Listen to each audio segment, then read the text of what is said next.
Hallelujah. Hallelujah. Ìjẹ́ gbàdúrà. Ọlọ́run àgbà ọ̀gá fún oore ọ̀fẹ́, àyàn ológo fún àánú ìwọ Ọlọ́run ní àṣálẹ́ yìí. Wọ́n fún ètò ńlá tó ní fún wa, fún ọwọ́ agbára rẹ lórí ayé wa gbogbo. A sì dúpẹ́ fún ohun tí ìwọ Ọlọ́run yóò ṣe ní ìrọ̀lẹ́ yìí. adúpẹ́ fún ohun tó ti ṣètò, ohun tí ìwọ Ọlọ́run yóò mú lé wa lọ́wọ́, fún àánú tá ó rí gbà, adúpẹ́ pé ìwọ Ọlọ́run yóò ṣàánú ayé wa.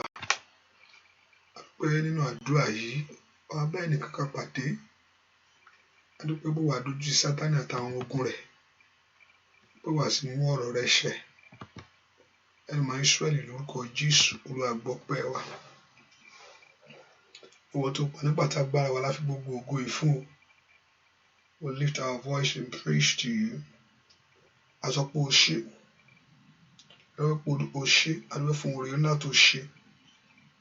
Bó wà tó ṣe ohun ọ̀tun ní ìrọ̀lẹ́ yìí, adúpẹ́ pé wà bá gbogbo ọkàn pátápátá pàdé, adúpẹ́ pé wà fẹ́ wá agbára rẹ̀ kàn wá, adúpẹ́ pé àwọn èèyàn yìí wọ́n rí àánú ńlá rẹ̀ gbà, adúpẹ́ pé wà dúdú Sátánì, ẹgbẹ́ gbogbo ogun yóò ṣẹ́, gbogbo àbákàbá àti ètíkété yóò yí dànù.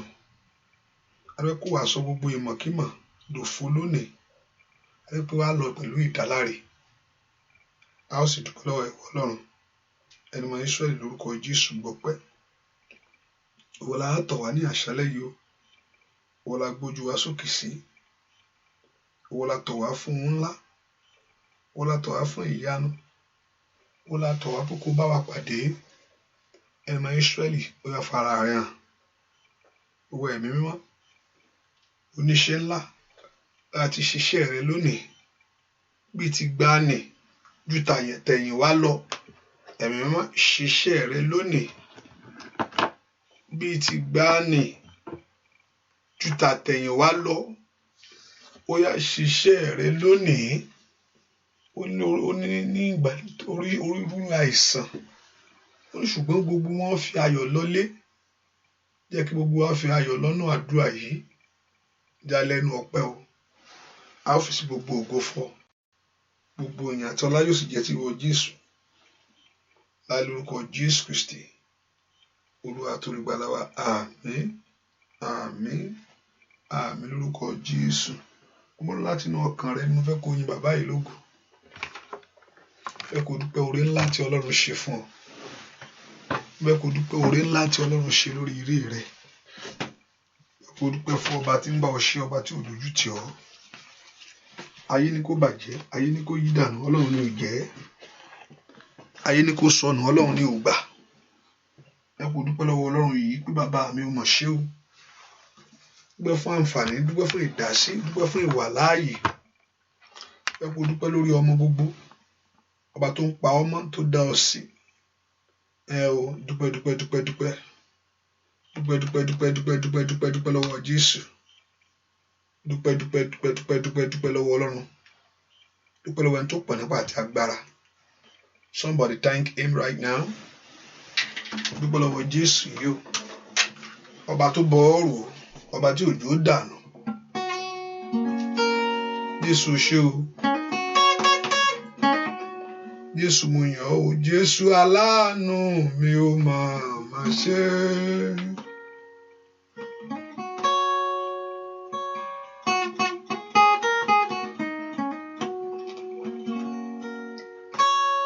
Jésù aláàánú mi ò máa ṣe.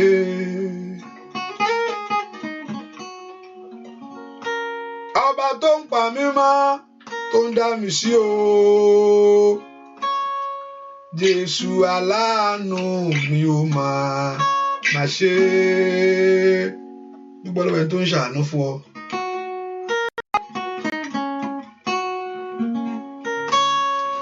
Jésù aláàánú mi ò máa ṣe.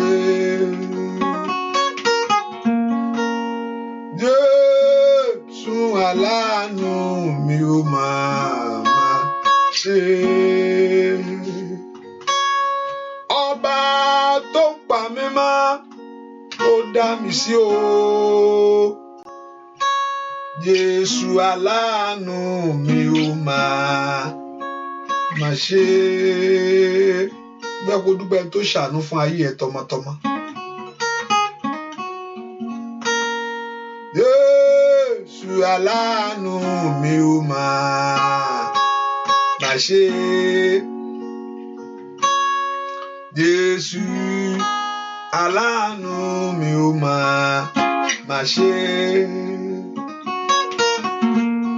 Ọba tó ń pa mí mọ́ ó ń dá mi sí o. Jésù aláàánú mi ò máa ṣe. Óyá óyá Olúwa Olúwa wa orúkọ rẹ̀ sì ni ìjó. Óyá Olúwa Olúwa wa orúkọ rẹ̀ sì ni ìjó. Lórúkọ Jésù. Ní gbogbo egun kó wólẹ̀ lọ́wọ́lọ́wọ́. Gbogbo egun Sátánì ẹ wólẹ̀. Lórúkọ Jésù. Gbogbo ohùn ẹ dákẹ́. Gbogbo ohùn tó lòdì ẹ dákẹ́ sẹ́. Gbogbo ọwọ́kọ́wọ́ ẹ jáde o. Lórúkọ Jésù. Gbogbo agbára kágbára ó yẹ ẹ wọlẹ̀ lọ.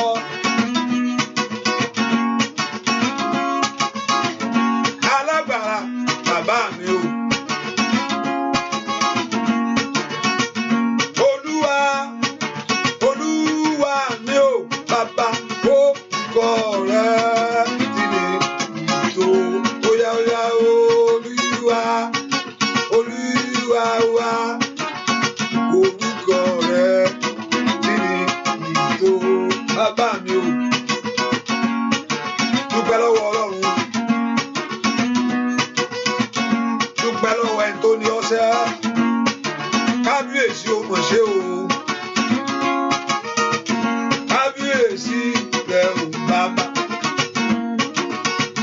Kábíyèsí rẹ̀ o bàbá. Ọba ńlá tó ṣo ńlá. Bíbínìkì tó so ayé ròó. Kábíyèsí rẹ̀ o bàbá. Óyá óyá óyá óyá o. Kábíyèsí rẹ̀ o bàbá. Alágbára o. Kábíyèsí rẹ̀ o bàbá. Dúpẹ́ lọ́wọ́ Ọlọ́run o. Kábíyèsí rẹ̀ o bàbá. Abániṣe òde ọ̀run bàbá mi. Kábíyèsí rẹ̀ o bàbá. Asọ̀rọ̀ mọ́yẹ̀ alágbára. Kábíyèsí rẹ̀ o bàbá. Adúró ti ẹni. Óyá óyá o. Kábíyèsí rẹ̀ o bàbá. Ọlọ́run mi. Kábíyèsí rẹ̀ o bàbá. Dúpẹ́ lọ́wọ́ Ọlọ́run aláṣẹ. Kábíyèsí rẹ̀ o bàbá. Ọwọ́ rẹ̀ dà.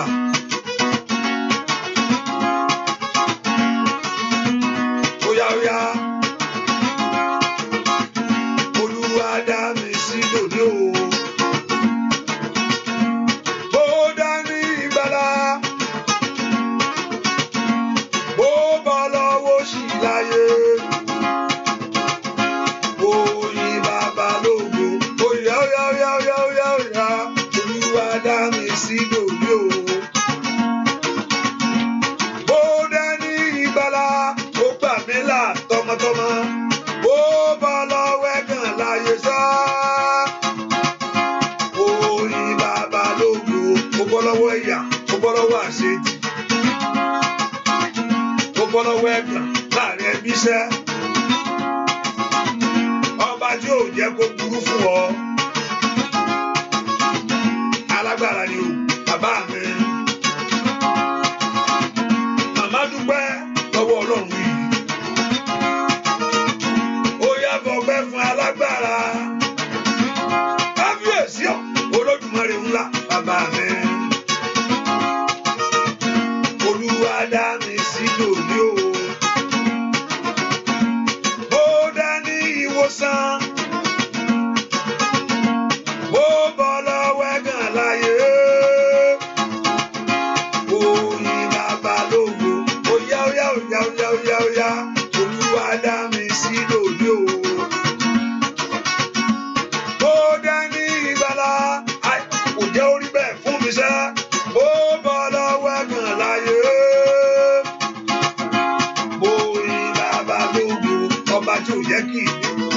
wọn ṣẹ.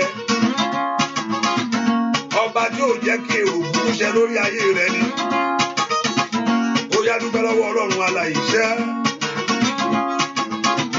Ní gbogbo ògo fún tó tó bẹ́ẹ̀. Ọwọ́ rẹ dà níwájú Ọlọ́run. Ijó rẹ dà, ọpẹ́ rẹ ń kọ́. Mo mọ́pẹ́ wá. Ọpẹ́ mi. Ọpẹ́ mi. Olúwa. Mo mọ́pẹ́ mi wá. Ọpẹ́ mi. Ọpẹ́ mi. Olúwa. Óyá óyá mo mọ́pẹ́ wá. Ọpẹ́ mi. Ọpẹ́ mi. Olúwa. Bàbá mo mọ́pẹ́ mi wá o. Ọpẹ́ mi. Ọpẹ́ mi. Olúwa. Óyá óyá mo mọ́pẹ́ wá. Ọpẹ́ mi. Ọpẹ́ mi. Kábíyèsí. Olúwa. Bàbá mo mọ́pẹ́ mi wá. Ọpẹ́ mi. Ọpẹ́ mi. Olúwa. Dúpẹ́ lọ́wọ́ Ọlọ́run bá tó ṣàánú fún ọ. Dúpẹ́. Dúpẹ́ dúpẹ́. Dúpẹ́ lọ́wọ́ Ọlọ́run. Ọlọ́run mo ṣe o ṣe o ṣe o ṣe wà. Ọlọ́run mo yìn ọ́. Ọlọ́run mo gbé ọ ga.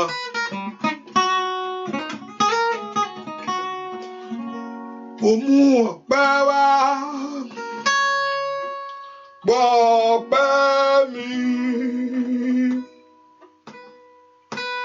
Gbọ́ ọpẹ́ mi. Olúwa. Mo mọ́pẹ́ mi wá. Gbọ́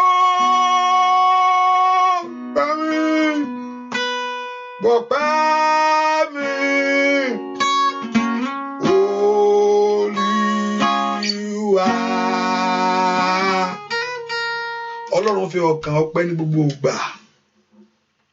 Èyí lè dúpọ̀ orí Ọlọ́run tán. Àǹfààní lèèyàn rí gbà níwájú rẹ̀. You can't thank him enough. Ọlọ́run mo ti dúpẹ́ lọ́wọ́ ẹ̀ tó nà. Ọlọ́run mo ti dúpẹ́ lọ́wọ́ ẹ̀ tó nà. You can't thank him enough. Because he has done great things for us. He has done marvelous things for us. That's why Psalm 66 verse 1 says, make a joyful noise unto God, all ye lands. Sing forth the honor of his name. He said, make his praise gracious. Hallelujah. Say unto God, how terrible they are, thy works, through the greatness of the power. I want us to thank him for what he has done for you. Lift your voice and worship him. Through this greatness of thy power, thou shalt enemies submit thyself unto thee. The enemy of God will submit thyself to God. There is no choice about it. The enemy of God will submit themselves unto God. Hallelujah. The enemy of God will submit themselves to him. The enemy of Jesus Christ will surely submit themselves to him. There's no doubt about it. Hallelujah. John chapter 8 verse 24 says it clearly to us. Jesus, the enemy of God will submit to God. There's no doubt about it. John chapter 8 verse 24. Hallelujah. He said, I said unto you that ye shall die in your sin. Jesus was saying this. For if you don't believe, not I am he. Jesus says, if you people don't believe that I am he what? He, that if you don't believe that I am God, you will die in your sin. He told them clearly, if you people don't believe that I am God, I am he, the one, the Savior, the Messiah himself. He said in that Psalm 66 that the enemy of God will submit thyself unto thee. Remember, when you put God on your side, tó bá tí èèyàn bá ti fi Ọlọ́run ṣe tiẹ̀, ẹni tó bá ń bẹ ìjà ó ń bọ́ Ọlọ́run jà o, ẹni tó bá bá èmi jà ẹni tó bá bá mi jà Ọlọ́run máa dìde mọ́, ẹni tó bá bẹ ìjà olórí ẹni bá bá mi jà o, ẹni bá bá mi jà Olúwa yóò gbẹ̀san mi lára rẹ̀. Óyá o, ẹni bá bá mi jà o, ẹni bá bá mi jà Olúwa yóò gbẹ̀san mi lára rẹ̀. Oṣó ló bá ọjà, èmi ló bá ọjà, Olúwa yóò gbẹ̀san lára rẹ̀. Óyá o, ẹni bá bá mi jà o, ẹni bá bá mi jà Olúwa yóò gbẹ̀san lára rẹ̀ o. Óyá o, ẹni bá bá ọjà, ẹni bá bá ọjà Olúwa yóò gbẹ̀san lára rẹ̀. Óyá o, ẹni bá bá mi jà o, ẹni bá bá mi jà Olúwa yóò gbẹ̀san mi lára rẹ̀. Ẹnikẹ́ni tó bá náwó sí ọ Olúwa yóò dìde mọ́, torí pé the enemy of God will surely submit themselves to him, and you are a child of God. Ẹ bá bọ́ ọmọ mi jà ó ti bá mi jà, ẹni tó bá bá ọmọ mi jà pé àwọn ń bọ́ ọmọ mi jà èmi ló ń bàjà yẹn náà, kò bá mi jà nìkan o, ẹ bá bọ́ ọmọ rẹ jà ó ń bá ọjà nìyẹn náà. Ọmọ yín ni àná ọmọ mi ní ọjọ́ ẹgbẹ́ mi náà jà nìyẹn. Ẹgbà mọ́mì ẹ̀yin mo fẹ́ bá ṣeré pọ̀ ọmọ yín ó ti àfi tí òye ò bá ṣe pẹ́rẹ́ǹtì gidi nìkan ló kú pé ẹ lè bá àwọn ọmọ mi náà ó gbọ́dọ̀ bá wọn jà. You are a child of God, kò sẹ́ tó gbọ́dọ̀ bá ọjà, ẹ bá bá ọjà ó ń bá Ọlọ́run jà. Ó dán kí Ọlọ́run kó dìde ogun sí. Ẹ porúkọ Jésù, Olúwa dìde nítorí ayé mi lónìí. Arise, O God, bẹ́ẹ̀ kó dìde fún ìgbàlà mi, bẹ́ẹ̀ kó porúkọ Jésù, Olúwa dìde, arise, bá ń dìde. Psalm 68 verse 1 says, let God arise and let the enemy scatter. Ẹ porúkọ Jésù, Olúwa dìde, mo olia kafra de kabo, dìde nítorí ayé mi. Porúkọ Jésù dáadáa, sọ fún Ọlọ́run kó dìde nítorí iṣẹ́ tó ń wá yẹn. Olúwa dìde nítorí ìrìn àjò mi. Sọ fún Jésù lọ́rọ̀, Ọlọ́run tó pọ̀ nípa àti agbára. Olúwa dìde, arise because of me. Ẹ̀yin ogun ọ̀run ẹ dìde, kẹ́ ẹ gbè mí níjà.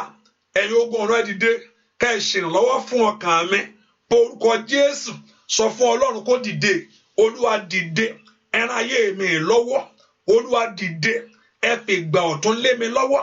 Ask the Lord to arise to fight your battle. Pé Jésù lọ́wọ́lọ́wọ́.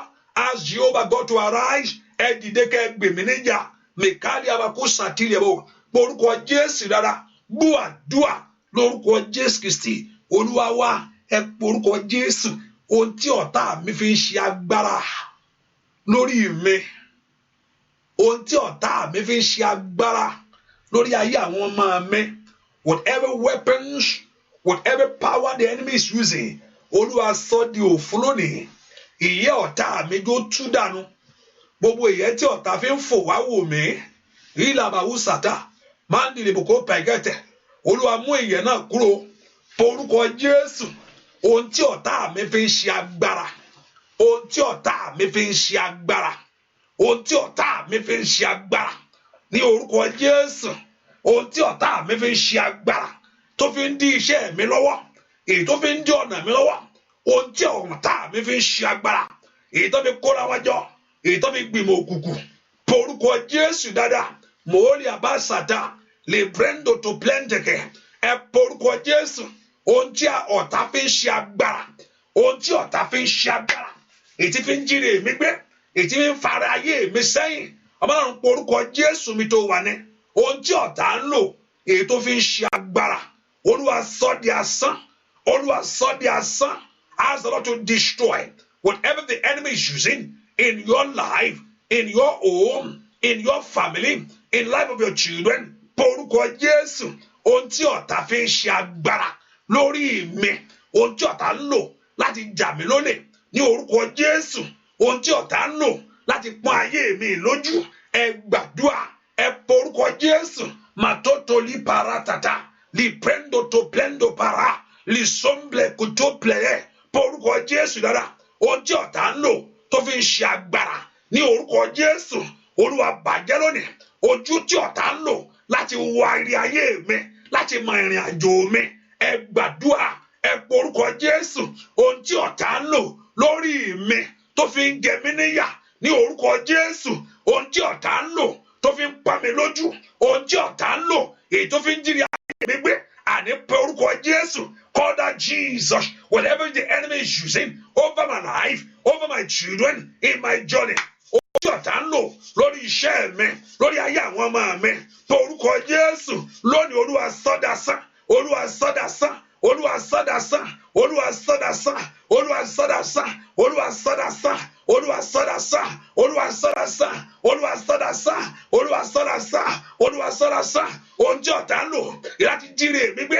láti dènà rí ayé mi ohunkóhun agbára tí ó ń lò ní Prado Kapa agbára ọ̀tá mi lónìí agbára ìyàkànú ayé mi ní orúkọ Jésù agbára ìyàwó ẹ̀jẹ̀ ní orúkọ Jésù agbára àwọn ẹni bí ní orúkọ Jésù nínú ilé mi lórí ayé àwọn ọmọ mi ní orúkọ Jésù lónìí Olúwa sọ di asán kó di asán lónìí ọ̀tá mi kó sọ agbára nù ó yẹ bolo wa ọ̀tá mi sọ agbára nù ọ̀tá mi sọ agbára nù sọ agbára nù sọ agbára nù sọ agbára nù sọ agbára nù sọ agbára nù gbọ́ àdúrà lórúkọ Jésù Kristi Olúwa wa àmín.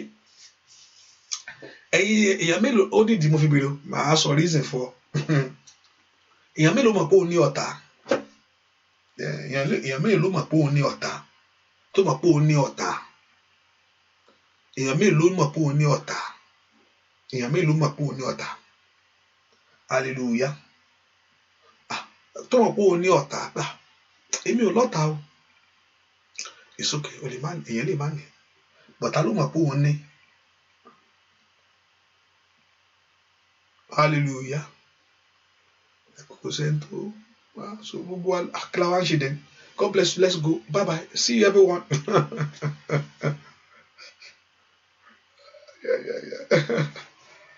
mo ti fẹ́ sáré ṣòro ẹ̀fẹ́ pápá àpá kí là ń dó fún ẹ lọ́ máa ń ṣe ẹ máa lọ mílíkì lókù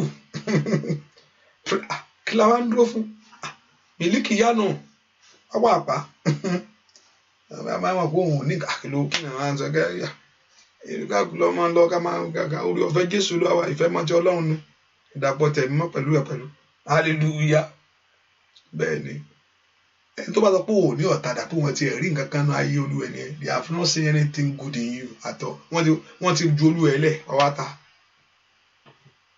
kò sẹ́ni tí ò ní ọ̀tá kò sẹ́ni tí ò ní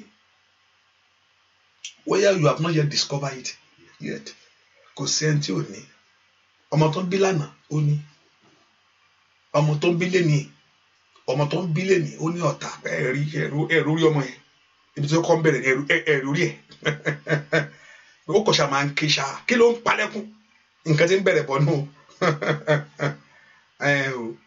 ó sì because nǹkan kan ti wà lẹ̀ ọmọ tuntun nǹkan kan ti wà lẹ̀ there's something already in ground already bẹ́ẹ̀ tó ń bínú màmá tó ń bínú ẹ̀gbọ́n already tó ń bínú internet oh can you people still hear me why kí ló ṣẹlẹ̀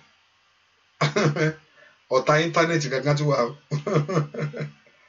o ọ̀tá íńtánẹ́ẹ̀tì filẹ̀ praise the Lord hallelujah can you still hear me now you can hear me now okay nǹkan kan ti wà lẹ̀ ẹlòmíì nǹkan kan ló bá lẹ̀ tó ń ṣẹlẹ̀ nínú ayé ẹ̀ there's something on ground already once tó bá ti ní màmá tó ní bàbá nǹkan kan ti wà lẹ̀ ìyẹn continuation ni mama is to bímọ why internet is doing this. The land is breaking up. Why? Why we have okay? Why 2%? Why was open? I'm trying to see is anything open that is putting the thing down. Okay, let me just this one to you. Hallelujah. Can you still hear me? If you can hear me, say amen. Yeah, if you can still hear me. I think I have the internet on Facebook and oh, okay, I know why now. Please hold on. Okay, I know why. Hold on, hold on. Okay, I know. Okay. Kò sẹ́ni tí ò ní ọ̀tá. Kò sẹ́ni tí ò ní. Why? Oh my God. Okay. Kutuku. Before the line went off. Please hold on. Please. Have a minute, some minute. Please hold on, please. I know why now. Oh, it's getting off. Oh. Can you still hear me? Okay. Yes, you did bomb me. Okay. Yeah, I think it's okay now. I know why now. Kò sẹ́ni tí ò ní ọ̀tá. Kò sí ẹni tí ò ní. Torí nǹkan lèèyàn ń bá lẹ̀ ẹlòmíì ogun màmá rẹ̀ ní gbé lọ. Nítorí pé màmá yìí máa kọ́ ẹ lọ́gbọ́n náà. Kò sí àfẹ́ni tí ò bá lógo, except you don't carry glory, or you don't aim for good things. Not everyone will like what you want to do. No, not everyone will. I've learned that. I've learned to know that not everyone will like what you are doing. And also, I learned it a lot from Facebook, YouTube. I like if you to balance YouTube, listen, go to your best song. Let's see best song here. Te like it. No best song te like it. Man, to say thumb down, and that's your best song. Only to down only mini. That's a boring life. The dilemma, only miri. Square work there. I will be only and because I thumb down, so you walk it down. That's your best song that you love to someone down. So I've learned from that. Not everyone will like you. Not everyone will like what you are doing. And to logo omani. As you are thinking good, even though you want the best for others, not everyone wants your own best. You want the best for everyone. Not everyone wants your own best. Kò ṣe gbogbo èèyàn ló bẹ́ẹ̀ rò kó dáa. Wọ́n lè máa rò sí gbogbo èèyàn torí ọkàn rẹ bóyá ẹ̀mí Ọlọ́run tó wà nù ẹ̀. Kò ṣe gbogbo èèyàn ló ń wù ẹ́ pé kó dáa fún ẹ. Ẹlòmíì akọrẹ rìn ohun tó fẹ́ gbọ́ ni pé àkíní yóò ṣe very good. Tó bá sọ pé wọ́n ní kí n tún wá lọ́la, wọ́n ní kí n tún ṣe kíní kan. Wọ́n ní kò tún wá lọ́la. Àbí wọ́n sì wọ́n ní kí n wá lọ́la. Wọ́n wá fún mi. Wọ́n sì fẹ́ fún ẹ.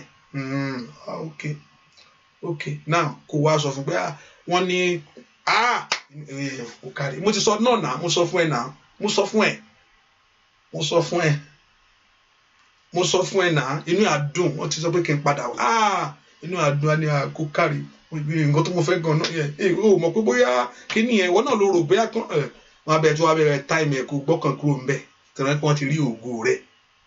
Wọ́n rògo Jósẹ́fù wọ́n ní àwọn awọ mọ́lẹ̀. Wọ́n rògo Jésù wọ́n ní àníṣe kò ní tàn. Wọ́n rògo Dáfídì àdínkògbò ewu ọmọ ní gbàtí Sọ́ọ̀lù gbọ́ pé òun 1000 lòun pa ọmọ yẹn pa ó pa 20. Ìwọ bọ́yì láàrin gbogbo èèyàn ṣe ń hélì ẹ̀ ó yẹ kó lọ ní. Ó yá sọ fún Ọlọ́run ìwọ sọ pé o ní ọ̀tá yẹn Olúwa bá mi tì mọ́lé. Ìdí tí mo fi béèrè nìyẹn o. Olúwa tì ọ̀tá mi mọ́lé. Olúwa tì mọ́lé. Olúwa tì èmi máa ń tó máa ṣe fún ẹlòmíì àrùn ibojì ló máa lọ sí Ọlọ́run ló kù ó kù sọ́wọ́ Ọlọ́run. Olúwa tì ọ̀tá mi mọ́lé. Ẹni tó ní pé as long tó ń bá wà láàyè, as long that is alive, as long pé mi ní ayọ̀ tí mo fẹ́, gbogbo agbára kágbára tó ń bá mi lérí ohun rere, ètò bá mi ń lérí àṣeyọrí, Olúwa tì ọ̀tá mi mọ́lé. Ó yá give my enemy lockdown. Ó yá bá ń tì mọ́lé. Orúkọ Jésù dára ní ìgbà méje. Jésù kó tẹsẹ̀ dúró fún ọ. Jésù ó yá Jésù bá ń tì ọ̀tá mi mọ́lé. Give my enemy lockdown. Gbogbo wọn bá mi tì wọ́n mọ́lé. Olúwa tì wọ́n mọ́lé.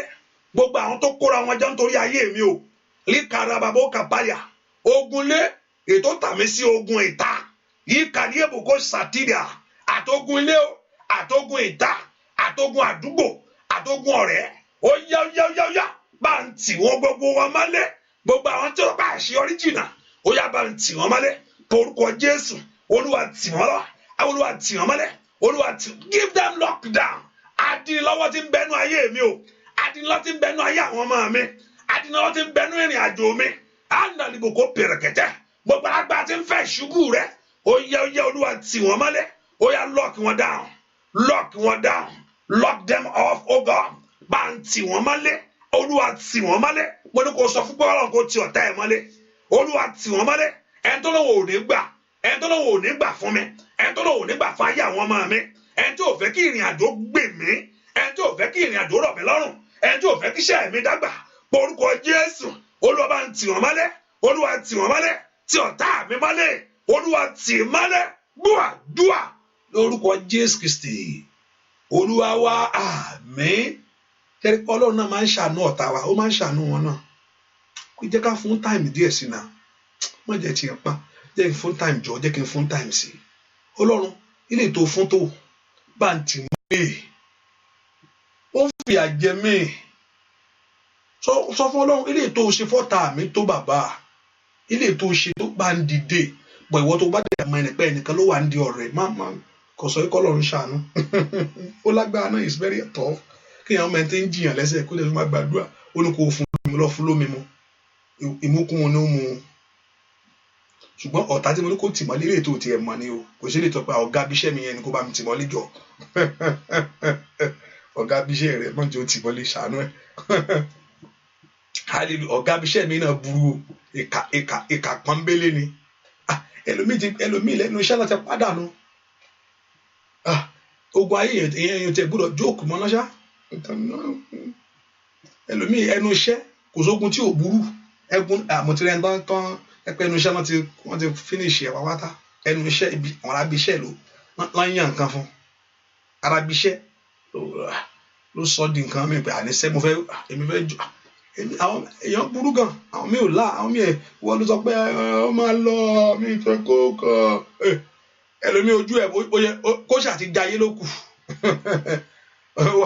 kò kí àkóforí ẹni kó forí èèyàn mutí èwo ló kàn àtẹni tó forí èèyàn mogi Olúwa bá ń tì wọ́n mọ́lẹ̀ Olúwa tì gbogbo wọn mọ́lẹ̀ lónìí ẹni tó dúró ti ayé mi anyone in my case anyone that is saying no give them lockdown Olúwa tì wọ́n mọ́lẹ̀ ìlà báwo ṣáìdà ẹni tí ń bẹ́nu ìran mi o olórí ogun ayé mi pàǹtì mọ́lẹ̀ ẹni tó lóun ò ní gbà ẹnìkan tó lóun ò ní gbà ẹni tí mo ní mo ṣẹ̀ tó lóun ò ní dáríjì mi Olúwa pàǹtì mọ́lẹ̀ ẹni tó ní ò ní let go ìkàlìbò ó ṣàtà ẹni tó lóun ò ní let go ẹnikẹ́ni tó lóun ò ní let go ẹni tó ní pé àṣeyọrí mi ń bí òun nínú ẹni tó ní pé ògo mi ń bí òun nínú ẹni tó sọ pé àwọn ọmọ mi ń bí òun nínú inú kan ń bínú ẹ kí ló ń bínú ṣe inú bá kọ̀ tí inú máa ń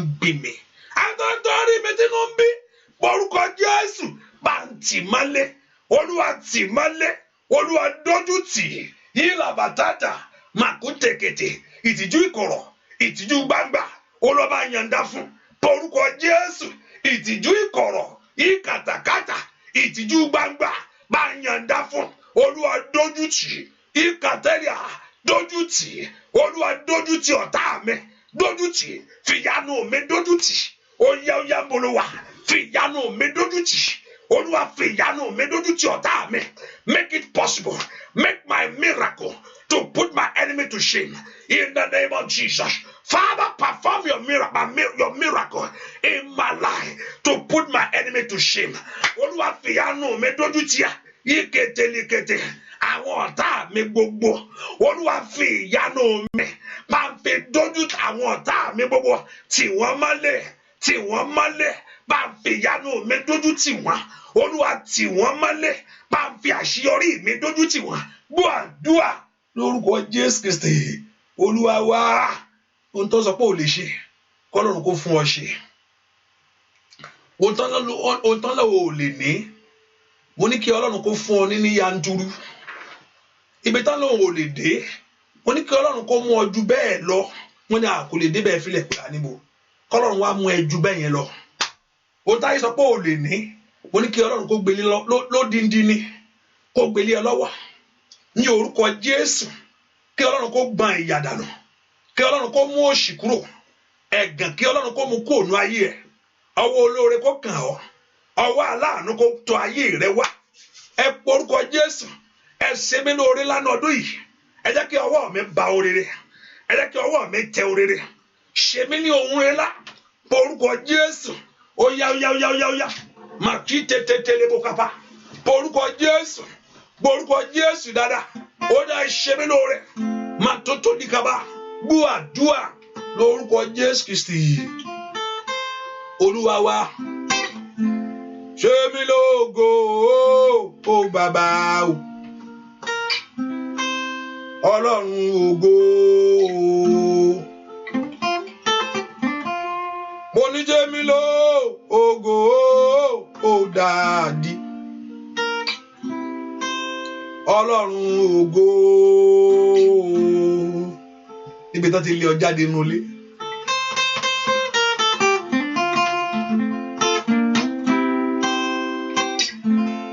Ibi tó ní kó má ti lọ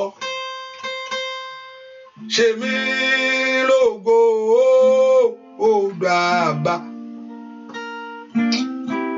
Ọlọ́run ògo ó yá ó ṣe mí lógo bàbá Ọlọ́run ògo bá ó yá ó ayé rẹ̀ kó gbà túṣe ni.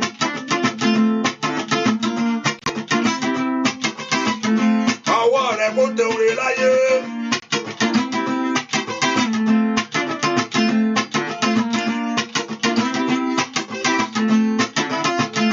Èmi lógo bàbá Ọlọ́run ògo ó yá ó èmi lógo bàbá Ọlọ́run ògo. Tó ṣe Hánà lógo ṣe mí lógo Dáfídì ń kọ́ ó yá ó ṣe mí lógo lórílẹ̀-èdè Amẹ́ríkà ní gbogbo ọ̀nà mi ṣe mí lógo lẹ́nu iṣẹ́ mi bàbá mi ṣẹ́ ṣe mí lógo ó ṣe ọ́ lógo lẹ́nu iṣẹ́ ṣe mí lógo lẹ́nu ẹ̀kọ́ yẹn kó pass exam yẹn ṣe mí lógo nílé ọkọ láyọ̀ o ṣe mí lógo nínú ọdún yìí jẹ́ kí rí tèmi bí o ṣe mí lógo ó yá o ṣe mí lógo ó ṣe lógo ọmọ rẹ láyé ṣe mí lógo ó ní kó fọkàn rẹ balẹ̀ nínú ọdún ìṣẹ́ ṣe mí lógo let God do you good ṣe mí lógo ní gbogbo ọ̀nà rẹ ìlàlàlàlà. Èmi lógo kí business yẹ kó move forward. Èmi lógo tàkì fòrè láyé. Èmi lógo kí bí àdúrà kó gbà fún ọ. Èmi lógo bàbá Ọlọ́run ògo bàbá mi máa èmi lógo bàbá. Ọlọ́run ògo bàbá mímọ́ o oníṣẹ́ mi lógo bàbá Ọlọ́run ògo ó yá o èmi lógo Ọlọ́run ògo ó yá gba ìyanu rẹ sẹ́ lónìí ó yá sọ pé mo gbà á. Jésù ẹnìkan parí ayé ẹ lọ́wọ́lọ́wọ́ báyìí lórúkọ Jésù ni mo wí fún ọ ó yá tẹ́wọ́ parí ayé rẹ ẹ ṣé bàbá ó yá tẹ́wọ́ parí ayé rẹ ire tó ń gbé wá ó tẹ̀ ọ́ lọ́wọ́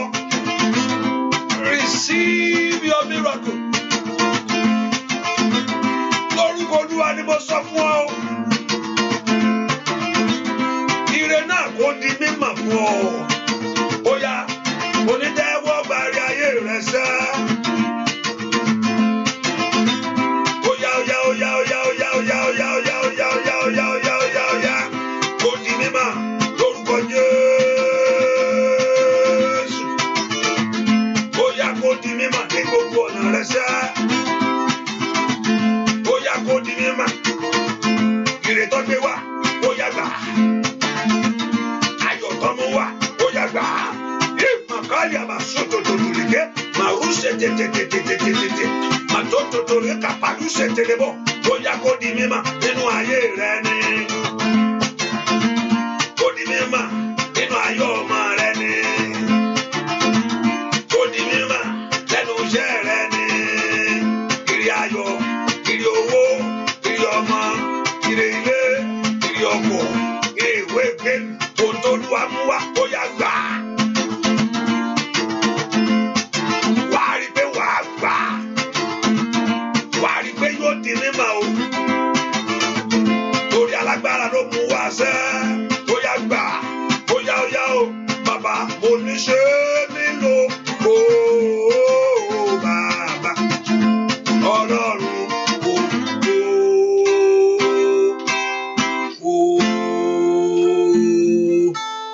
ire yẹn lórúkọ Jésù kò di mímọ̀ fún ọ ire yẹn lórúkọ Jésù kò di mímọ̀ fún ọ let that miracle manifest to you mo pè jáde fún ọ nú ẹ̀mí ohun tó wà nú ẹ̀mí tán gbélé ẹ lọ́wọ́ I call it out to manifestation mo pè jáde kó nú ẹ̀mí kó di mímọ̀ fún ọ ohun tán gbélé ẹ lọ́wọ́ wẹ́rẹ́ yìí lórúkọ Jésù ó yá gbà lórúkọ Jésù ayé ò ní jí gbé èṣù ò ní rọ̀bù ẹ̀ ayé ò ní jí gbé èṣù ò ní rọ̀bù ẹ̀ ayé ò ní jí gbé èṣù ò ní rọ̀bù ẹ̀ ire kó di mímọ̀ fún ọ let it manifest to you ní orúkọ ohun tó ń gbélé ẹ lọ́wọ́ yìí lórúkọ Jésù kó di mímọ̀ màtọ́lì àbàká pàrọ́sàtẹ̀ kí gbogbo èèyàn kó gbọ́ ẹ̀rí yìí ó màkàlì àwọn sàtẹ́lìà màyíra àwọn kàtẹ́lì ìbùkó pàlíà mo ní kí gbogbo èèyàn kó gbọ́ ẹ̀rí eléyìí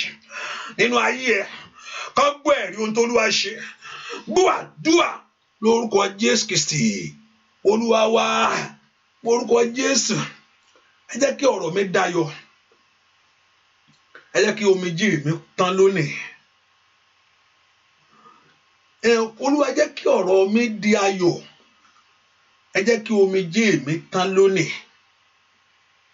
Lord, turn my cakes to joy. Ẹ jẹ́ kí ọ̀rọ̀ mi dayọ̀.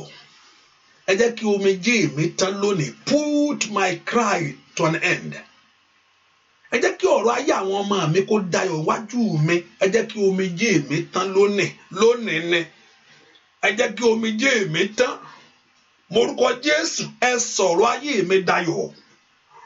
Ẹ sọ̀rọ̀ mi dayọ̀ fún mi. Ẹ múnú mi dùn.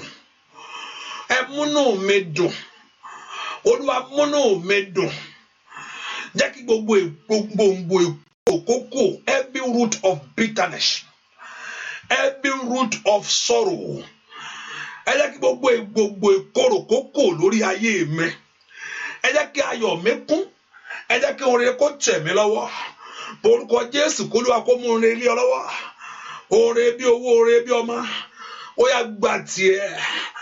Mo ní gbà tiẹ̀ receive your own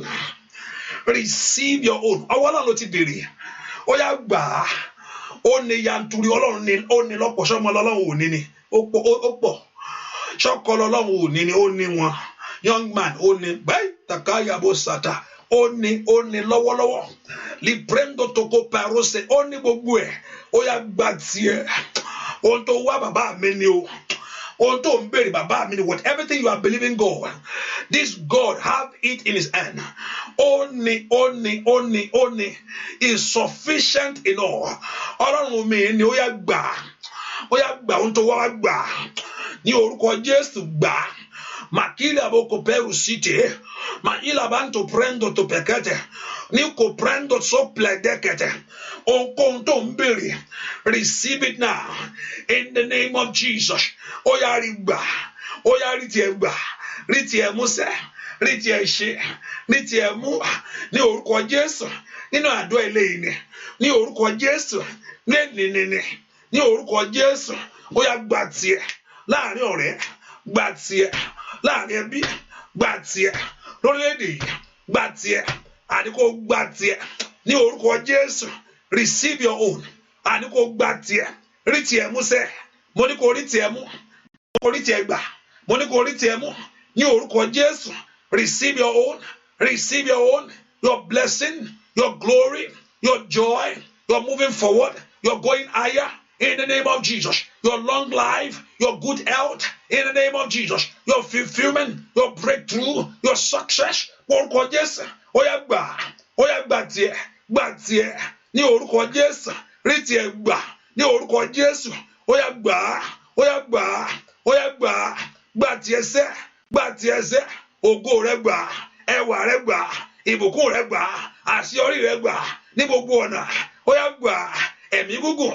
Ó yá gbà. Àlàáfíà gbígbé. Ó yá gbà. Ìdùnnú gbà. Ayọ̀ gbà. Receive your own. Ọ̀tá ò ní jà ọ́ lólè mọ́. Ní orúkọ Jésù. Ọ̀tá ò ní jà ọ́ lólè mọ́. The enemy will not rob you anymore. Kò ní gbárí ayé ẹ mọ́. Kò ní rí gbà mọ́. Kò ní rí gbà mọ́. Kò ní rí gbé sálọ mọ́. Ní orúkọ Jésù. Kó jẹ́ àjẹmọ́nú fún ọ. Ní orúkọ Jésù. Orí rẹ kó bọ́ ọ kalẹ̀. Orí rẹ kó di mímọ́. Ní orúkọ Jésù. Ní orúkọ Jésù. Agbẹ́ndá ò ní gbé dámà. Ní orúkọ Jésù. Agbésálọ ò ní gbé sálọ mọ́. Ní orúkọ Jésù. Ohun ńlá kó ṣẹlẹ̀. Ohun ńlá kó ṣẹlẹ̀. Ohun ńlá kó ṣẹlẹ̀. Ohun ńlá kó ṣẹlẹ̀. Ohun ńlá kó ṣẹlẹ̀. Ohun ńlá kó ṣẹlẹ̀. Ohun ńlá kó ṣẹlẹ̀. Ohun ńlá kó ṣẹlẹ̀. Nínú ọdún yìí sẹ́. Ó wá wá ní. Ó yá rí gbà. Ó béèrè ní. Ó yá rí gbà. Ó wá wá ní. Ó yá rí. Ó wá wá ní. Ó yá rí. Ó wá wá ní. Ó yá rí. I say you are searching, you are seeking for it. See it. Rí kàtáyàgà. Ó wá wá ní. Síwájú Olúwa. Mo wá owó wá ní o. Mo wá ọmọ wá ní o. Ó yá rí ọmọ náà. Ó yá rí ọkọ náà. Ohun tó wá wá. Rí gbà. Whatever thing that you are seeking the face of God for. Ní orúkọ Jésù. Ohun tó wá wá sọ́dọ̀ Ọlọ́run. Ó yá rí gbàsẹ̀. Ó yá rí gbàsẹ̀. Ó yá rí gbàsẹ̀. Ní orúkọ Jésù. Ó yá rí gbà. Whatever thing that you are believing God. Ohun tó ń bèrè wájú rẹ̀. Ó yá kó mú ní ọlọ́wọ́. Ohun tó ń bèrè. Ó yá. Ó yá. Ó yá. Ó yá. Ó yá. Ó yá. Ó yá. Ó yá. Ó yá. Gbàdúrà. Lórúkọ Jésù Kristi. Olúwa wa gbàdúrà. Lórúkọ Jésù Kristi. Olúwa wa. Ohun tí mo bèrè, ohun tí mo bèrè sẹ́, Jésù ṣe fún mi. Jésù ṣe fún mi, kú bàbá. Ohun tí mo bèrè, bàbá. Jésù ṣe fún mi. Jésù ṣe fún mi. Ọmọ ni mo bèrè sẹ́ o Jésù ṣe fún mi. That very thing Jésù ṣe fún mi. Baba, every of your requests, every of your prayers, let Jehovah God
mi wá darí yànjiyàn ọmọ Ọlọ́run ṣeun láyé mi o kọ bóyá òun ni nǹkan òun ni nǹkan ọ̀rọ̀ mi wá darí yànjiyàn ọmọ Ọlọ́run ṣeun láyé mi o kọ mọ́tò ló gbé kọjá yẹn o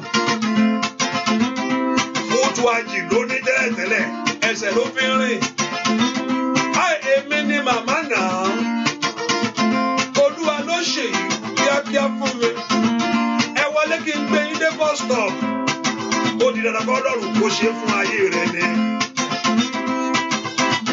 ṣé lẹ́yìn ní ilé mi ní Ọlọ́run ló kọ́ ẹ wọlé kẹ wá mú mi ayé gàdàdàdàdàdàdà mi ò mọ̀ pé business yìí náà pẹ̀yìn lẹ́ni èmi ní Ọlọ́run ló ṣe fún mi.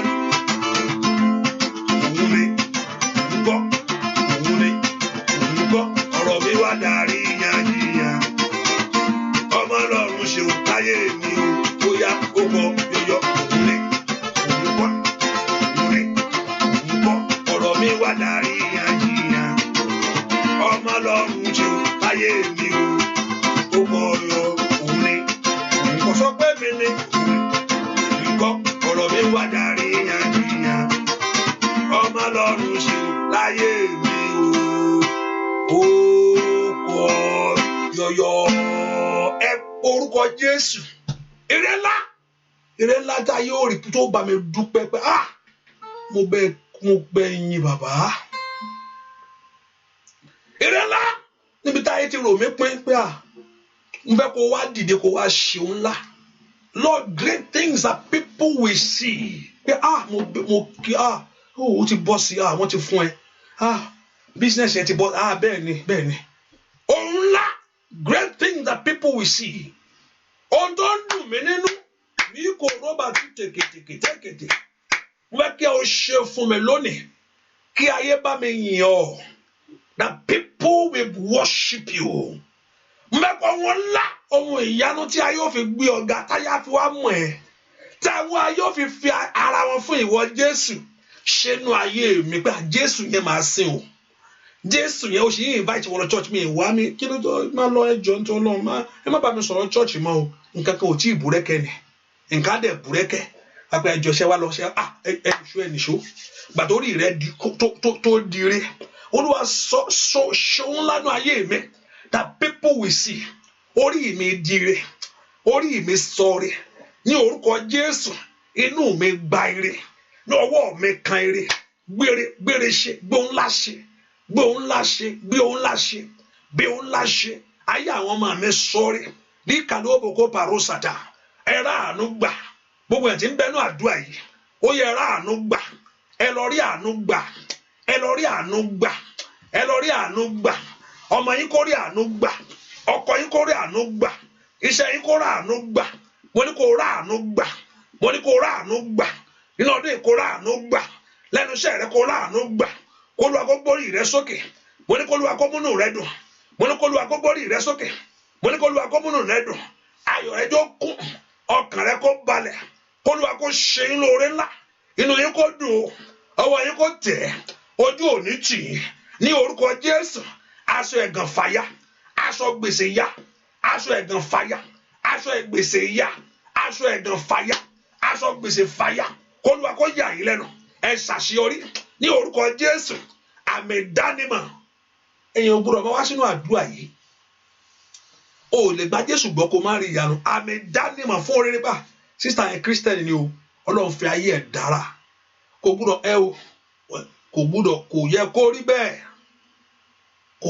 kó rí bẹ́ẹ̀ kò yẹ kó rí bẹ́ẹ̀ kálá ìgbàgbọ́ dára jù mí lọ kò yẹ kó rí bẹ́ẹ̀ o kò yẹ kó rí bẹ́ẹ̀ ọwọ́ wọn ló ti ń bèrè ọwọ́ búrẹ́dì kò yẹ kó rí bẹ́ẹ̀ bọ̀dá mi ẹ ló ṣe change kan kún bẹ́ẹ̀ o hallelujah kò yẹ kó rí bẹ́ẹ̀ kò yẹ kó ṣáwọn ọmọ yín rè kò yẹ kó rí bẹ́ẹ̀ ọmọ wọn bẹ́ẹ̀ ni kí aláìgbàgbọ́ kó yẹ kó wọlé ẹ̀ pa àwọn ọmọ yín gbogbo ẹ̀ kò yẹ kó rí bẹ́ẹ̀ sọ fún bẹ́ẹ̀ kò yẹ kó rí bẹ́ẹ̀. Kálá ìgbàgbọ́ dára jù mí lọ, kò yẹ kó rí bẹ́ẹ̀ o. Kò yẹ kó rí bẹ́ẹ̀ o. Kò yẹ kó rí bẹ́ẹ̀. Ìwọ pé wọ́n lọ níwèé ìgbélú. Not you, that you don't have the papers. Not you. Kò yẹ kó rí bẹ́ẹ̀ pé mi ni mi ti bímọ. Kò yẹ kó rí bẹ́ẹ̀. Abrahamu ó sọ fún Ọlọ́run ó lọ bá, ṣé èmi tó pè lọ́rọ̀ ẹ ní kí n má bímọ. Lọ sọ fún Ọlọ́run báyìí, ṣé èmi ni pé kí n má lówó. Èmi ló fẹ́ kí jádàdì gidi, àwọn ò fẹ́ kí mọ́mì. Ai màkàlì àwọn sàtẹ́lẹ̀bò kò gbúdọ̀ rí bẹ́ẹ̀. Bàbá káwọn ọmọ mi jìyà láyé, kò ń ṣerú àwọn ọmọ mi o, kò ń ṣerú àwọn ọmọ mi Ọlọ́run o. Abrahamu ó lọ sọ fún Ọlọ́run pé ṣé èmi yìí ni ò ní bímọ àbí kí ló ń sọ bàbá. Ṣé ẹrú yìí ló máa wá jogún òun ni? Kí lọ́lọ́run sọ fún gbà? Ọlọ́run máa sọ pé mo ṣì ń rò. Ọlọ́run ò sọ fún mi. God never discussed that. I'm still thinking about it. Never. Ó ní ká gbójú sókè. Ṣé o lè ká? Ó lóun ò lè ká. Iyẹ̀pẹ̀ ńkọ́? Ó ní òun ò lè ká. Ó ní bá àwọn ọmọ aṣẹ rí nìyẹn náà. Èmi mo rà pé Ọlọ́run òun fìyà já ayé ẹni. Ọlọ́run ò kì í jẹ́ kí ayé ẹni jìyà, kò ń ṣerú mi o Ọlọ́run o. Àìsíkáyà wọ́n ní ó kú, ó lọ sọ fún pé ṣé èmi ní kí n kó á kú láì tọ́jọ́ pẹ̀lú àìsàn yìí. Àìsíkáyà wọ́n ní ọlọ́ máa kú o. Ọlọ́run kan ló sọ fún wòlíì kankan ló sọ fún o pé ó kọjú sí Ọlọ́run pé Ọlọ́run ṣé irú èmi ló yẹ kó kú báyìí náà àbà, ó yẹ kó bàbá Ọlọ́run sì gbọ́. Elétí gbárò yìí ó yá gbé ẹkún ayé àwọn èèyàn yìí. Ọlọ́run ní Mósè máa finish àwọn arábí yìí o, máa pa gbogbo wọn pápátá, máa pa wọn yányányá. Máa wá bẹ̀rẹ̀ pẹ̀lú ẹ̀, máa pa àwọn eléyìí, máa wá bẹ̀rẹ̀ pẹ̀lú ẹ̀. Mósè sọ pé I will give myself for them. Iṣẹ́ ìfẹ́ pa wọ́n, jẹ́ kí mi kúrò. Má pa wọ́n. Àwọn èèyàn sọ pé o ò lè mú wọn débẹ̀ ni. Àwọn èèyàn sọ pé o ò lè mú wọn débẹ̀ lè pa wọ́n o. Ọlọ́run náà mọ̀ pé nǹkan tó máa sọ nìyẹn, ṣùgbọ́n ó wọ compassion of Moses for the people. Ọlọ́run náà ṣé kò mọ̀ pé àwọn èèyàn sọ bẹ́ẹ̀ ni? Ó mọ̀. Ṣùgbọ́n ó rí passion. Ok, nǹkan tó sọ yẹn máa gbọ́. Kò gbúdọ̀ rí bẹ́ẹ̀ lọ́lọ́. Mósè kò gbúdọ̀ rí bẹ́ẹ̀, kò gbúdọ̀ pa wọ́n. Mósè rí pé àwọn èèyàn gbúdọ̀ kú o. Lórúkọ Jésù mo dúró nínú àṣẹ Ọlọ́run fún gbogbo ẹni tí ń gbọ́ mi tó wá sínú àdúrà yìí. Ohunkóhun tó bá ń ṣẹlẹ̀ sí ọ tó fi wọnú àdúrà yìí wá, kò gbúdọ̀ bá ayé ẹ gbé mọ́. Tó yẹ pé Ọlọ́run sọ pé òun fẹ́ tú àwọn èèyàn sílẹ̀, Ọlọ́run sọ bẹ́ẹ̀ pé òun fẹ́ máa tú àwọn èèyàn sílẹ̀. Ọlọ́run ọ̀run ó sọ pé òun fẹ́ máa tú àwọn èèyàn, pé kémi sọ pé òun fẹ́ tú òun sọ ló fẹ́ ṣe, èmi ò lè túyàn lẹ̀, òun ló fẹ́ túyàn lẹ̀. Bẹ́ẹ̀ pé Ọlọ́run Ísírẹ́lì ló fẹ́ tú àwọn èèyàn sílẹ̀. Ó yá ìwọ ló níṣẹ́, gbogbo tó ń dààmú ayé ẹnì kankan tó wá sínú àdúrà yìí, àwọn tó ti ń wá lọ́jọ́ pẹ́, àgàtẹ́ máa pẹ́ mo ti ń wá sínú àdúrà yìí, mo ti máa wá sínú àdúrà, ó máa ń ṣọkàn mi bákan, mo tẹ̀ tí ń wá sínú àdúrà yìí, kí ló ń ṣẹlẹ̀? Owó ẹ kò yẹ kó rí bẹ́ẹ̀ ni, ó yẹ kó o gbúdọ̀ rí bẹ́ẹ̀ kó wà, olóníṣẹ́ náà, olóhùn náà fẹ́ ṣe é, ẹni tó lóhùn fẹ́ ṣe ni kó mọ̀ ṣe. Ẹ o, ohun tó ló ṣe Olúwa wá ṣe fún mi, ohun tó ló ṣe Olúwa wá ṣe fún wa, ohun tí yóò múnú mi dùn bàbá ṣe fún mi, ohun tí ó ló ṣe Olúwa wá ṣe fún wa, ohun tó sọ pé ó máa ṣe Olúwa wá ṣe o, Olúwa ohun tó sọ pé ó fẹ́ ṣe o, ohun tó ló fẹ́ ṣe o, ìgbàlà ọkàn tó ló fẹ́ ṣe o, èmi ti sọ pé kí àwọn èèyàn kó gbọ́ o, ohun tó fẹ́ ṣe máa ṣe o, ẹni tó rọ́mọ bí mo ti ní pé kó rọ́mọ bí o, ohun tó fẹ́ ṣe máa ṣe o, ẹni tó níwèé ìgbélú ní orúkọ Jésù, ohun tó fẹ́ ṣe máa ṣe o, ẹni tó ń ṣàìsàn náà àgọ́ ara tó ń wá ìwòsàn tó ló fẹ́ wòsàn, ohun tó fẹ́ ṣe máa ṣe o, ẹni tí ayé ń jẹ níyà ní kàrí àbàwù ṣàdélìà, ohun tó ló fẹ́ ṣe máa ṣe o, ẹni máa Ísírẹ́lì, ohun tó ló fẹ́ ṣe máa ṣe o, ohun tó fẹ́ ṣe olú máa ṣe o, ohun tó fẹ́ ṣe inú ayé àwọn ẹ̀wọ̀n ti dé o máa ṣe, ẹni máa Ísírẹ́lì máa ṣe gbogbo èèyàn tó wà ní àdúrà yìí ó yẹ áńgẹ́lì ẹ máa lọ ṣe ẹ máa lọ sílé wọn báyìí ẹ máa lọ nú ayé wọn báyìí lórúkọ Jésù ti Násárẹ́tì ohun tó ló fẹ́ ṣe máa ṣe o ohun tó fẹ́ ṣe máa ṣe lọ́wọ́lọ́wọ́ báyìí ohun tó ló fẹ́ ṣe ní orúkọ Jésù Olúwa máa ṣe Ọlọ́run májẹ̀mú Ọlọ́run ìpè máa ṣe olùfẹ́ tú àwọn èèyàn lẹ́ni olùfẹ́ tú àwọn èèyàn lẹ́ni olùfẹ́ tú àwọn èèyàn lẹ́pọ̀ ẹni tó rọmọ bí èdè àrọmọ bí bẹ̀rẹ̀ sí já báyìí ìdí aláṣeyọrí what everything that is going on in their life that is troubling them ní orúkọ Jésù Olúwa máa ṣe ẹ̀yin áńgẹ́lì Ọlọ́run ẹ máa ṣe mo ti sọ fún wọn pé o lè ṣe ní oyè ohun tó fẹ́ ṣe máa ṣe ní orúkọ Jésù ẹni tó gun ayé lé ní orúkọ Jésù ẹni tó gun ayé náà padà gbogbo àwọn tó wà ní àdúrà yìí ní orúkọ Jésù ó yẹ ẹ máa ṣe gbogbo ọmọ ìjọ màwúrà kárí àbùkọ prado tó plẹkọtọ mèyí ka prendo sulo blakata màlúù pẹkọsọ kò plẹndẹ kẹ prenda mèsìtò plẹndọ kòpò lè prendo tó kòpálíà lè prendo kòpẹ dùà tí ọ̀rẹ́ tó mo fẹ́ jẹ́ ká mú Ọlọ́run lọ́rọ̀ rẹ̀ ni o so mo pé kò ń ṣèyàn pé ṣọ́tọ̀ pé mi sọ bẹ́ẹ̀ o kò ń ṣèyàn tí tó bá sọ fún yàn pé tó bá tí yàn bá sọ pé mo fẹ́ máa fún nǹkan tí ò bá ṣe yẹn kí lẹ́ni ẹ ṣe yẹn máa fún ẹ ní kíní yìí o ok máa lọ ẹ máa how can I put the example tẹ́ nǹkan bá ní kó o ṣe nǹkan pé òun máa ṣe nǹkan fún ẹ and okay how can I put this thing okay bóyá okay I'm not saying what I'm going to mi fẹ́ lo example that ohun tí fẹ́ gbà okay tí ọba bá rán ìránṣẹ́ like a government dàpé ta ló wà responsible fún ọlọ́pàá kékeré tó bá jẹ́ ọlọ́pàá dáńkú tó bá dó síwájú mọ́tò bá dúró tó bá kò ṣe torókó dáńkú yẹn o torí agbára tí ó wà lẹ́yìn ẹ̀ ni bẹ́ẹ̀ ni that behind it o so bá gbẹ lọ sí nǹkan tẹ́ni ò bá wá ṣe dàpé ẹni ẹ ò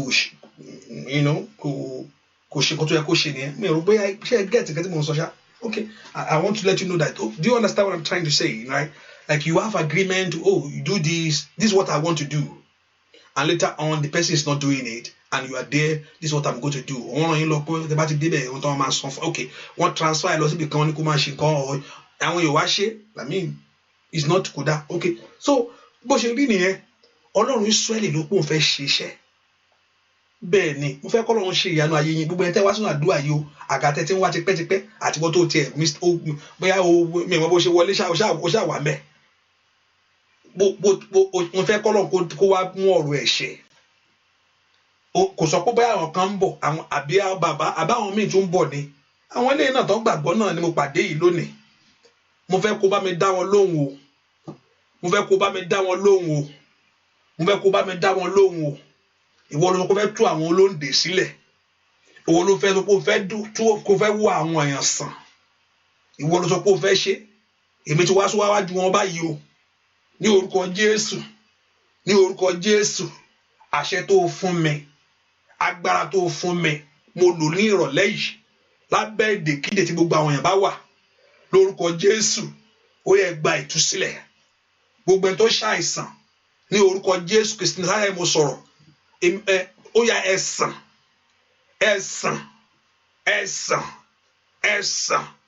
ẹ gba ìtúsílẹ̀ ẹ gba ìdáǹdè ogun yẹn gbúdọ̀ áńgẹ́lì ogun yẹn ò gbúdọ̀ gbúrú ẹ̀ mọ́ àwọn èèyàn yẹn àwọn ohun tó wọ́n lọ sọ pé ó fẹ́ ṣe nǹkan Olúwa ìwọ ló sọ pé ó fẹ́ ṣe nǹkan Olúwa ló sọ pé ó fẹ́ ṣe nǹkan náà bàbá ìwọ ló sọ pé ó fẹ́ ṣe nǹkan Olúwa ló sọ pé ó fẹ́ ṣe nǹkan ó ń sọ̀rọ̀ pé bóyá pé Olúwa ló sọ pé ó fẹ́ ṣe nǹkan ìwọ ló sọ pé ó fẹ́ ṣe nǹkan lórúkọ Jésù ohun tó fẹ́ ṣe kó di mímọ̀ ẹni tó wàwé ìgbélu wa ohun tó bá wá tó jẹ́ bí ẹkún sọ́dẹ̀rín fún mi o bá mi sọ́dẹ̀rín fún wọn ohun tó jẹ́ bí ẹkún Olúwa sọ́dẹ̀rín fún wọn ìdààmú kó dópin àwọn èèyàn tó wá sínú abẹ́ àdúrà yìí ìwọ ló sọ pé ó fẹ́ ṣe nǹkan o ní orúkọ Jésù bá mi ṣe fún wọn gbogbo tó ń jẹ wọ́n yà gbogbo aṣọ ìyà bá mi bọ́ dànù ní orúkọ Jésù ohun tó lé wọn wá kò gbúdọ̀ tó lé wọn jáde o kò gbúdọ̀ tó lé wọn jáde ní orúkọ Jésù ṣe bẹ́ẹ̀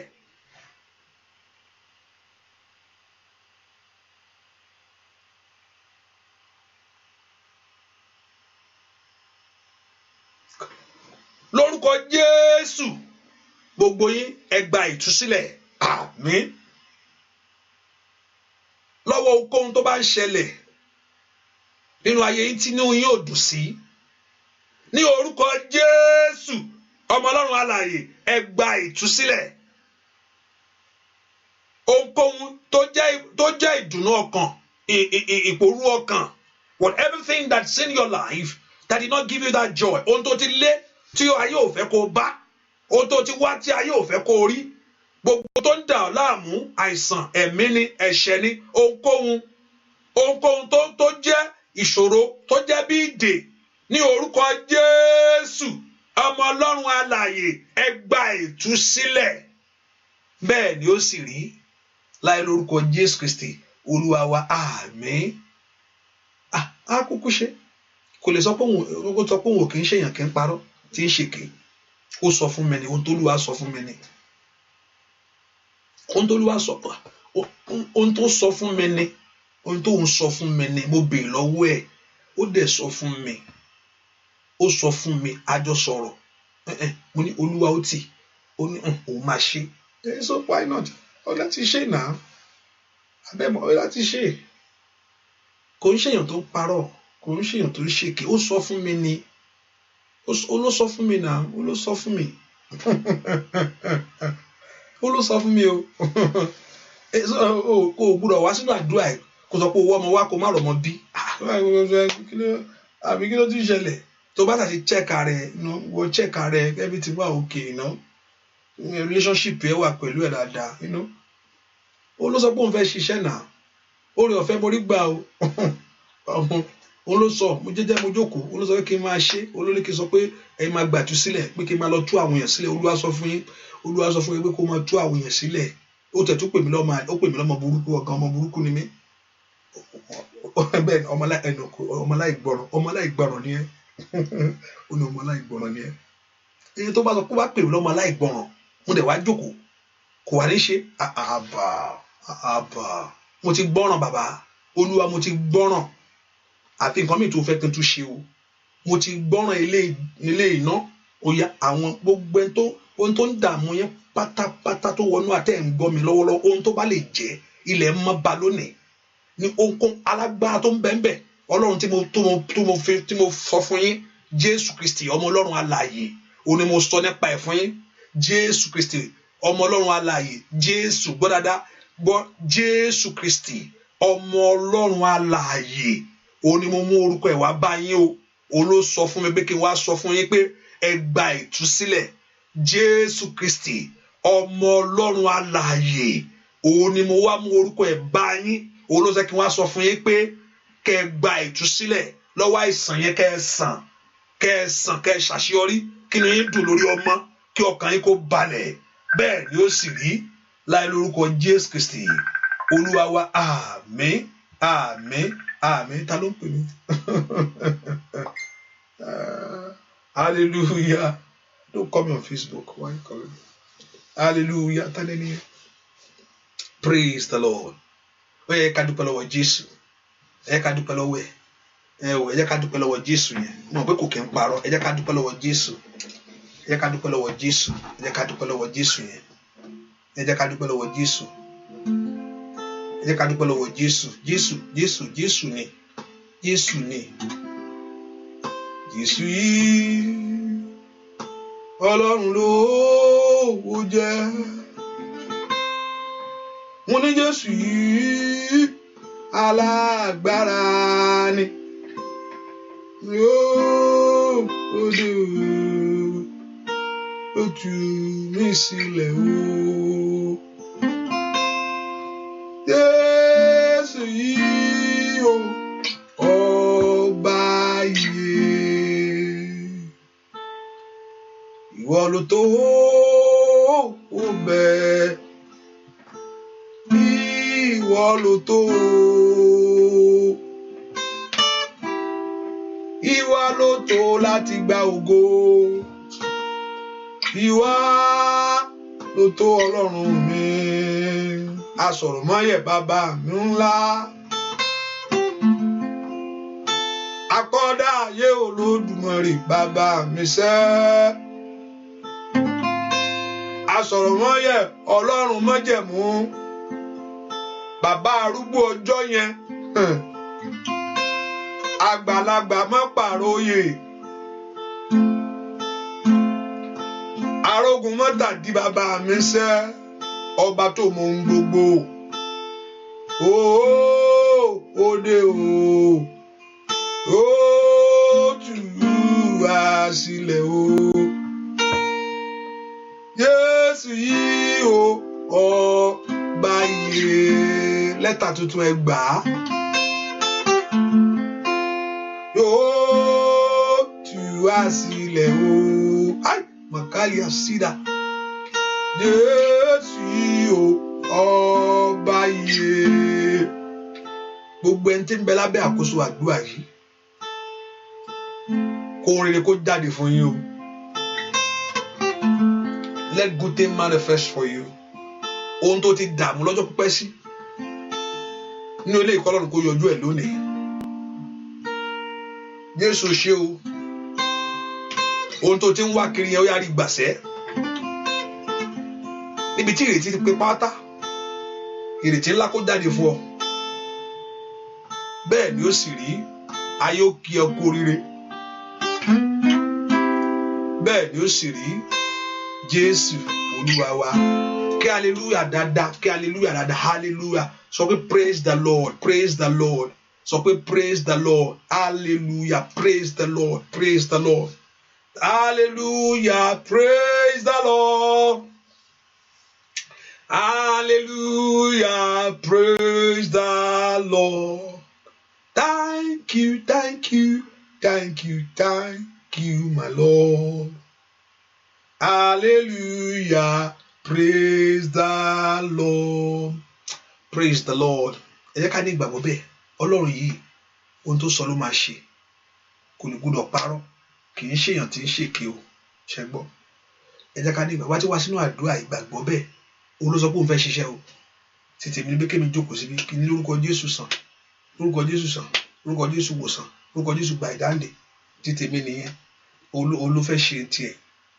Èmi ní kémi kan jókòó. Èmi ní bí kémi dúró. Èmi ní bí kémi lọ. Aṣojú lèmi. Complain wa. Complain wa. Tí Jésù fẹ́ jẹ ẹ̀ra. Jésù ló ní complain. Jésù ló ní complain. A sì ṣe àánú ayé yín. Bẹ́ẹ̀ ni ó sì rí. Jésù Olúwa. So ẹ bá ti wá sínú àdúrà ẹ gbàgbọ́ bẹ́ẹ̀ pé ó máa ṣe é ṣe. Ó máa ṣe é ṣe. Á fún yín ṣe. Ẹ rí gbà. Ẹ rí mú. Ẹ lè wá sínú àdúrà kí a máa jẹ yín. Ó gbọ́dọ̀ rí bẹ́ẹ̀. Ó gbọ́dọ̀ rí bẹ́ẹ̀ o. Wọ́n ṣáà lọ ṣe ọ̀nà ẹ tú ọ̀nà tí ẹ ṣe. Tú ọ̀nà tí ẹ ṣe. Ṣe dáadáa. Ìyanu ẹ máa ṣẹlẹ̀. Ohun tó ti fi lé ẹ lọ́wọ́ lónìí á di mímọ̀. Bẹ́ẹ̀ ni ó sì rí. Láì lórúkọ Jésù sọ̀rọ̀. Àmín. Ẹ jẹ́ ká fi gbọ́dọ̀ pé àdúrà ìtẹ̀síwájú lọ́la. Ọ̀la 3 and 5, Sunday 3 and 5. The Lord your God will bless you and He will increase you for great things in life in Jesus' name. And also make sure you invite your friends and family. And also by next week, this week I'm going to open the line. So not only my baby, Lord, please. So what I'm going to do is to break it down. Okay, so kí àwọn ará America pele ni ara so kò ní jẹ́ rush, so you relax. So you will not so kò ní so you do okay ará America ni kẹ́ pé ará Nigeria ni kó pé so you kò ní jẹ́ pé mo ń pè mi kò wọlé ẹnìkan ń já ẹnìkan so you just take your time, relax. Wọ́n sì máa pè wá, which is actually need more time to do that. So please just relax and praise the Lord. So but that's the only way we can do it. And so that's okay. Ara America kò pé, ara Germany ni kò pé, ara Europe ni kò pé nísìn. So Europe ni kò pé, ara Asia. If you are in Asia, I don't know where you are. So it will make more. So the Lord your God will bless you and increase you. All your faith glory. If you much Ọlọ́run kí àánú kó ṣẹlẹ̀ ní ayé bẹ́ẹ̀ ni ó sì rí láì lórúkọ Jésù Kristi Olúwa wa. Àmín. God bless you. See you tomorrow morning. Oh no, not today. Yes, tomorrow morning. Okay, at church service. It's okay. Church service. God bless you. Bye bye.